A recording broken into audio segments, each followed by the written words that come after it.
Welcome back to Straight Talking. Thank you very much for joining us tonight. On the show we're discussing fostering, and across the North East there is a shortage of 400 foster carers. So tonight we're finding out the whys and the wherefores. I'm joined by Councillor Robert Auckless and also Caroline, who's morphed into Pat Nellis. Pat, thank you very much for joining us, Pat. So Pat, how long have you been foster caring for? About 8 years now. And what did you do before that? Various things. I was a teacher for a while, about 10 years, and I also worked in Newcastle, social services, as a residential care worker. So had you'd seen a certain side of life, I suppose? Yeah, I had some experience working with children, but that's not to say that you need that if you want to become a foster carer. You don't, really. So what made you change to wanting to foster care? Because it is a big commitment. It is, yeah. I thought about it long and hard. I knew people that were foster carers. My mother-in-law had been a foster carer as well, so I'd seen it in sort of action within my own family, if you want. And I just thought I could do that. I could offer a home to young people, children that were in need, basically. When you find out, I mean, in terms of the actual process, do you literally get a call saying, we've got a child who's in a desperate situation, can you take the child now? Is that how it works? Not really. Very rarely would that happen. I mean, obviously there are foster carers that deal with emergency placements like that, but on the whole, they're very planned and thought out, and we have meetings about, you know, what the young children's needs are, whether they'll fit with you. It's not just we've got a child here, we'll send them to Pat. It's, you know, are they the right fit for me? Am I the right fit for them? So like you said as well, Robert, it's very considered as to which child's going, who's going to where. The focus always has to be on the child. I would always agree. has to be. It's about making sure that the match is right, and there are professionals who will consider this very carefully, and there will be discussions, and of course there is a fostering panel which is part of the process, and the fostering panel will approve someone like Pat as part of this process as well. So it's not an ad hoc thing at all. It's carefully planned and thought through. And it has to be. You're dealing with people's lives here, and it's both ways. It's not just about the child, it's about the family that the child is coming into and whether that will work. And you've got to think about the dynamics of the family as well. So Pat, have you got any children of your own? I haven't got any children, no. Because that is a consideration for people, isn't it, I suppose? How would it work, foster caring, when you've got your own family? Do you find that is something that people worry about, Rob? It would be very much considered as part of the process, and any child that came in, there'd be a lot of thought about whether that child would fit in with the family of the foster carer in terms of age and kind of temperament they have and interests and all of that. So there'd be a lot of discussion before any placement. Right. In terms of age, Pat, have you decided that you wanted to look after children that were younger or teenagers, or would you accept any child that needed help? Well, basically, you are given a sort of preference for an age range that you'd like to work with, and because most of my experience had been working with older children, I'd said teenagers, but I have worked with younger children while I've been fostering. What do you think is the joy that you get out of working with teenagers? We'll go to the negatives in a minute, you know, I do have 3 of them, I know. But what's the joy? Just knowing that you're helping them, seeing them flourish and, you know, move through difficult situations. On a practical side, having teenagers around in my household means that I don't have to worry about what's this funny button on my iPhone, or how do I work the DVD, or what's Netflix all about, and, you know, I'm kept up to date with all the latest gadgets and things. So they keep you young? Oh, absolutely, yeah. You're on Snapchat and Twitter and all of that? Yeah. In terms of difficulties, because obviously these children have come from, some of them have. Most of them from difficult situations. Yeah.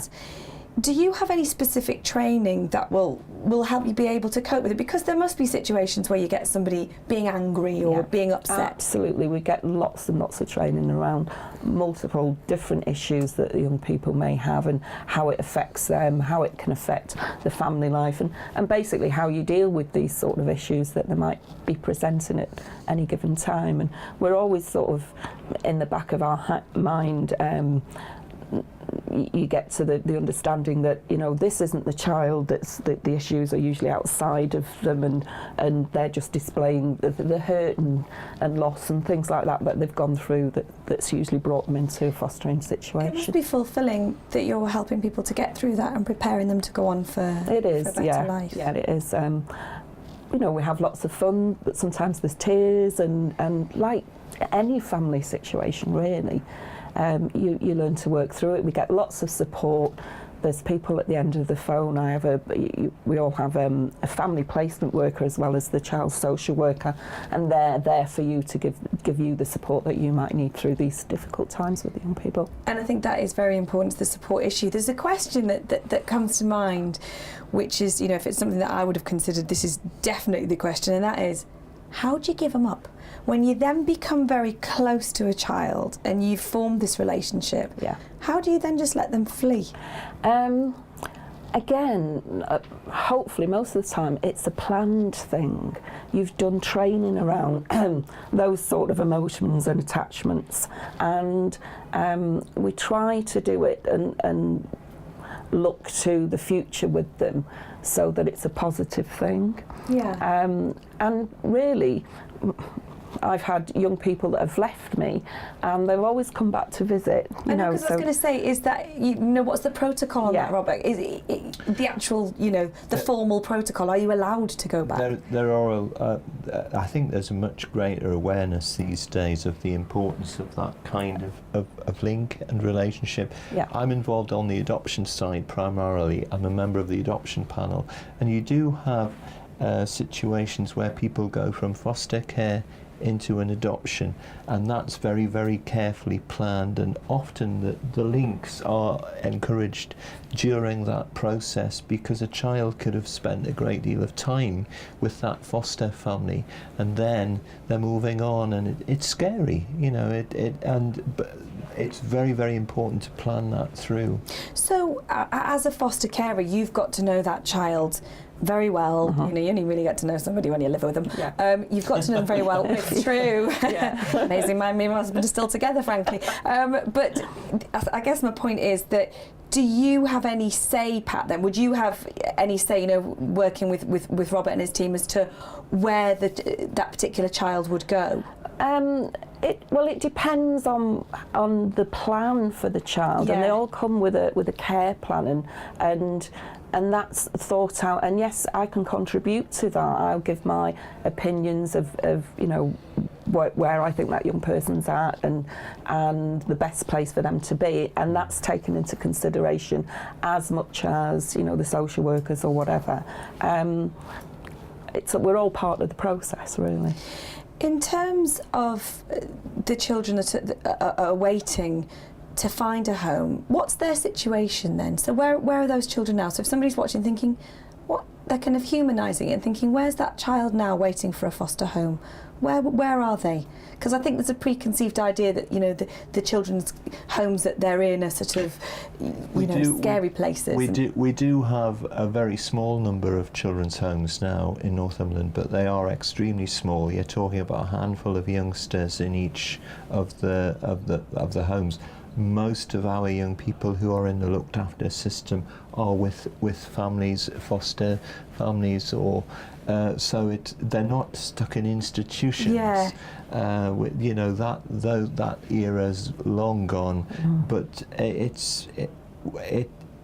but we still have a shortage, and we need a big shortage. Yes, huge. So what would you say? You know, we're running out of time now, and I just think as a final kind of real words of encouragement to people if they were considering fostering and they'd never thought of it before? What would you say to them? It's not scary. You just pick up the phone and you'll get in touch with the, county council, and they'll give you all the information you want. And just if you're thinking about doing it, just get the information and make an informed choice. It's no good just thinking, well, should I do this? Shouldn't I do it? And in terms of your day-to-day life and fulfilment, are you glad, Pat, that you've done it? Absolutely, yeah. I wouldn't swap this job for the world. Wonderful. Thank you so much for coming on the show, Pat, and Rob Auckless as well. Really, really appreciate your time. And thank you so much for watching at home. And don't forget, drop us an email, straighttalking@maidentownandweir.tv, and we'll also make sure that we've got details of the fostering up on our website. Thank you very much for having watched, and we'll catch you soon on Straight Talking.